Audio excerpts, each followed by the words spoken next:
안녕하세요. 코인우먼입니다. 오늘은 2023년 6월 13일 화요일입니다.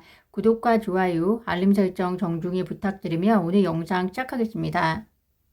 현지 시간으로 13일, 우리나라 시간으로는 내일경에 힘먼 연설 관련 문서가 드디어 공개가 됩니다.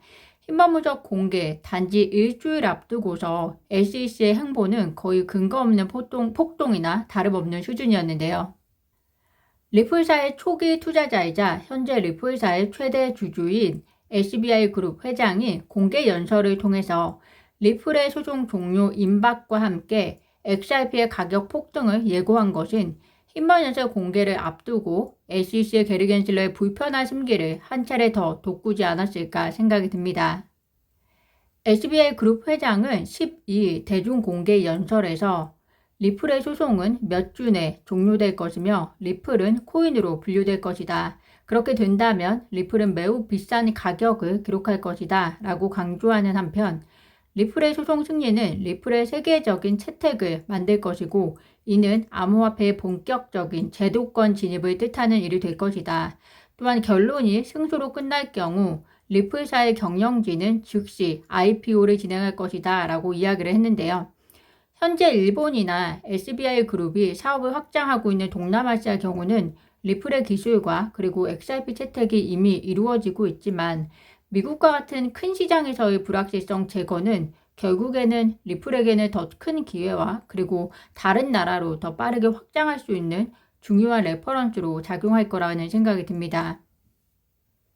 제도권의 진입은 결국 기관 투자자의 진입이 훨씬 더 용이하게 될 것이다 라는 말이고 또 암호화폐 유동성을 확산시키기 때문에 장기적으로는 투자자에게 이익을 제공할 수 있지만 이를 위해서 사전에 무엇보다도 암호화폐의 관할권이라든지 기본적인 운영 방법에 대한 법적인 틀 그리고 투자자 관련 보호법들에 대한 의회의 입법이 필요할 겁니다. 최근 SEC가 보여지는 과격한 행보를 통해서 의회가 대응책이 필요함을 더 절실히 느끼는 시간이 되었을 것 같고요. 거기에 리플과 SEC 소송의 약식 판결 결과가 더해진다면 제도권 진입을 위한 속도도 굉장히 빠르게 진행되지 않을까라는 생각이 듭니다. 리플의 소송이 승리로 이루어내기를 바라는 것은 아마 이제는 투자자나 리플 관계자뿐만이 아니라 SEC의 횡포가 막장을 치닫는 지금 업계가 다 같이 간절함을 담아 염원하는 수준이 아닐까라는 생각이 듭니다.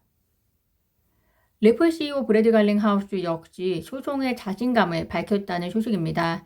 그는 힘먼 연설 공개를 약 18개월간 기다렸다. 넘겨짚고 싶지는 않지만 우리의 변호인은 힘먼 연설이 갖는 가치가 기다림에 상응하는 충분한 가치를 갖고 있다. 라고 강조했다고 합니다.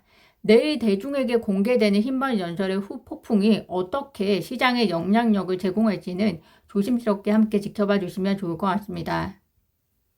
오죽했으면 해임 아닐까요? 미국 하원 의원 워렌 데이비슨이 자신의 트위터를 통해서 게리 겐슬러 SEC 위원장에 대한 해임안을 제출했다고 전했습니다.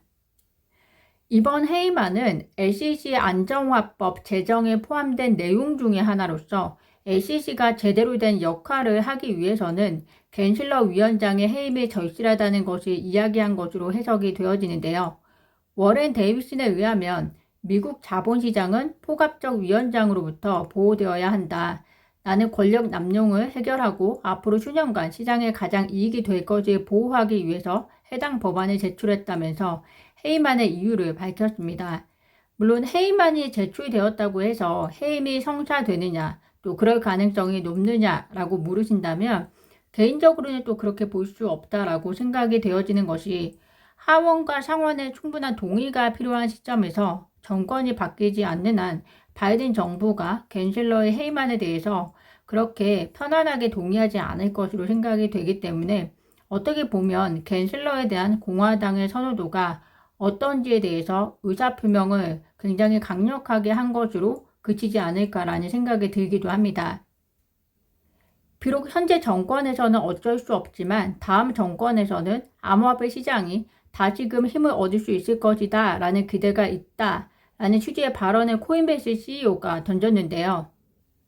코인베이스 CEO가 미국 규제 당국의 강공에도 불구하고 거래소가 미국을 떠날 생각이 없다라고 밝히면서 우리는 계속 미국에 있을 것이고 미국의 리더가 될 것이다. 어디를 통해서든 무언가 결실을 맺을 것이고 어쩌면 그것이 2024년 선거를 통해서 바꿀 수 있을 것이다. 미국에는 치유의 방법이 있다. 바람이 이쪽으로 불면 4년에서 8년 후에는 반대로 불게 되며 시간이 좀 더 걸리더라도 결국 우리는 올바른 결과에 도달하게 된다라고 이야기를 했다는 소식입니다. 2024년 선거, 그리고 바람은 4년에서 8년 후에는 반대로 불기 마련이다 라는 발언들은 결국 정권이 교체가 되면 다시 기회를 맞이할 수 있을 것이라는 이야기인데요. 문제 해결을 결국 이렇게 정치적인 부분에 의존해서 발언하고 있다라는 것은 코인베이스나 바이낸스가 처한 환경이 현재 얼마나 미국에서 위태로운지, 그리고 자유주의고 선진국가라고 스스로 자부하는 미국이 얼마나 정치가 산업의 발전에 영향을 끼치고 있는지 미국 역시 크게 다르지 않음을 다시 한번 확인할 수 있지 않을까라는 생각이 듭니다.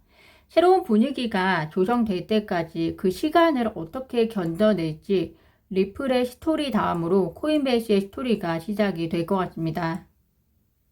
오늘은 미국의 5월 CPI가 발표가 됩니다. 어제 발표되었던 예측치에서 예측치가 조금 수정이 된 것으로 보이는데요.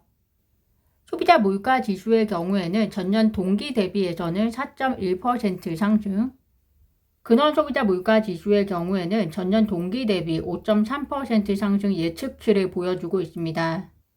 전년 동기 대비해서 4.1% 상승은 전달에 나온 수치였던 4.9%와 비교해서 보면 나쁜 수치는 아닌 것으로 보이고요. 현재 CME 패치도 거의 약 84% 정도는 금리 동결을 예상하고 있는 상황입니다. 예측치만큼만 나와준다면야 금리 동결에 대한 예측은 CME 패치에서 예상한 정도로 가는데 큰 이변은 없을 것 같지만 4.1% 밑으로 정말 달성하느냐, 그 부분은 그래도 이미 발표되었었던 고용시장 데이터와 함께 조심스럽게 지켜봐 보셔야 할 것 같습니다. 더불어 매파의 경우에는 여전히 6월에 금리가 동결이 되더라도 2023년에서 2024년 사이에는 금리 컨센서스가 지금보다는 0.25% 더 올리는 수준에서 마무리될 것이라는 입장을 가지고 있기 때문에 다양한 의견을 고루고루 참고하시면서 투자하시면 좋을 것 같습니다. CPI 관련 소식은 오늘 9시 반 발표 이후에 다시 한번 영상으로 업데이트 드리겠습니다.